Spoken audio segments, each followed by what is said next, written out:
विमल, पोलो, जोबा केसरी, हर पल मनाओ केसरी त्योहार। लेकिन राजीव, सबसे बड़ी बात यह कि ये आधी आबादी इस बार कितना बड़ा गेम चेंजर साबित हो सकती है, खासतौर से जब एक बार फिर से उसी आधी आबादी को साधने की कोशिश हर पार्टी, हर गठबंधन कर रहा है। मतलब नीतीश पर भरोसा होगा या तेजस्वी के वादों पर, क्या लग रहा है?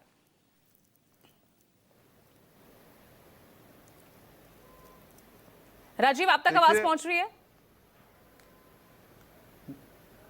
हाँ बिल्कुल पूजा, देखिए मैं एक दिन आपके कार्यक्रम में मैंने पूजा कहा था कि इस देश में वोटर के तौर पर महिला वोट बैंक को साधने का काम सबसे पहले अगर किसी नेता ने किया और जिसने महिलाओं का समर्थन उसे पद पर रहने के बाद दोबारा बहुत ज्यादा मिला, उसमें नीतीश कुमार का नाम आता है। मैंने आपको बताया कि उस समय मणिशंकर अय्यर पंचायती राज मंत्री थे और संसद में रिपोर्टरों से 2010 के बिहार विधानसभा का जो नतीजा आया था उस दिन अनौपचारिक तौर पर ऐसे बातचीत कर रहे थे ऑफ द रिकॉर्ड। तो उन्होंने कहा कि नीतीश कुमार ऐसे पहले नेता हैं जिन्होंने महिलाओं को एक वोट बैंक के तौर पर समझा और साध लिया, और उसी का नतीजा हुआ था कि 2005 में मुझे लग रहा है कि जेडीयू को 85-88 सीटें कुछ मिली थी और उसकी 20 से ज्यादा सीटें, सिर्फ जेडीयू की सीटें 118, 17, 18, 20 के आसपास सिर्फ जेडीयू की सीटें हो गई थी। तो इतनी सीटें मिली थी। एक बात तो ये पहले नीतीश कुमार ने समझी, बाद में वहाँ जीविका और महिलाओं के लिए जितनी योजनाएं उन्होंने चलाई, और जीविका दीदी कह लीजिए, दारूबंदी कह लीजिए, सबसे महिलाएं उनको वोट करती रही।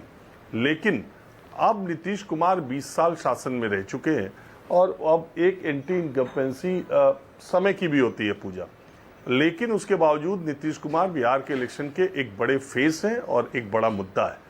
बात आज ये आती है, देखिए इसके बाद के अगर पीछे के आप रिजल्ट देखें तो महिलाओं को जिस तरह से मध्य प्रदेश में लाडली बहना योजना और लाड़की बहना योजना, इसी तरह से आपको याद होगा महाराष्ट्र का इलेक्शन हमेशा हरियाणा के साथ होता था, लेकिन हरियाणा के इलेक्शन से थोड़ा बाद में महाराष्ट्र के इलेक्शन हुए, वहाँ लाड़की बहना योजना शुरुआत की गई और महिलाओं के खाते में जब 2-3 किस्त जा चुकी, उसके बाद चुनाव वहाँ पर हुए। तो ठीक इसी तरह से दिल्ली में जब चुनाव होना था तो बीजेपी ने महिलाओं को पैसा देने की बात की और आम आदमी पार्टी ने भी महिलाओं को पैसा देने की बात की। हरियाणा में इसी तरह का ऐलान किया, तो हालांकि आम आदमी पार्टी ने दिया और आम आदमी पार्टी को वोट भी मिला, वो हार गए अलग बात है, लेकिन वोट प्रतिशत उनका आप देखें तो काफ़ी वोट मिले आम आदमी पार्टी को। तो मैंने महाराष्ट्र का इलेक्शन जब रिजल्ट आया था तभी उसी वक्त कहा था, अगर उस समय का मानक गुप्ता का शो में पूजा अपने ही चैनल पे, कि चुनाव से पहले मुझे इंतजार इस बात का होगा कि नीतीश कुमार महिलाओं के खाते में कब पैसा डालेंगे। तो मेरी निराशा हो रही थी और मुझे बेचैनी भी हो रही थी, लेकिन 29 अगस्त को, अगस्त आते आते अगस्त के आखिरी समय में 29 अगस्त को नीतीश कुमार की कैबिनेट ने एक फैसला किया कि महिला रोजगार योजना बीजेपी बिहार में जेडीयू की सरकार आएगी और चुनाव की घोषणा से पहले उसकी पहली किस्त दे दी जाएगी 10,000 रुपए की महिलाओं को। और आप देखिए 29 अगस्त को फैसला हुआ, 7 सितंबर को पोर्टल खुल गया और 15-20 दिन, अब कितना पैसा जल्दी जाता है ये देखने वाली बात है। उसमें कुछ शर्तें हैं, इंटरेस्टिंग बात है, मैं पढ़ रहा था उनकी वेबसाइट पर जाकर, तो सबसे बड़ी बात यह है कि इतनी बड़ी योजना 10,000 रुपए ट्रांसफर, जिस आधार कार्ड पर वोटर लिस्ट को लेकर इतना बवाल है, उसमें इस योजना में, महिला रोजगार योजना में आधार कार्ड ही आधार है। आपको आधार से ही ऑफलाइन ऑनलाइन जो भी है अप्लाई करना है और उसका मूल दस्तावेज इसमें आधार है। तो ये भी एक इंटरेस्टिंग बात है। और दूसरी बात, इसमें 18 से 60 साल की महिलाओं को है, और जो जीविका समूहों से, जो स्वयं सहायता समूह से जुड़ी महिलाएं हैं, उनको ही ये 10,000 रुपये मिलेंगे। इसके अलावा कोई भी संविदा पर या सरकारी कर्मचारी न हो, आयकर दाता न हो,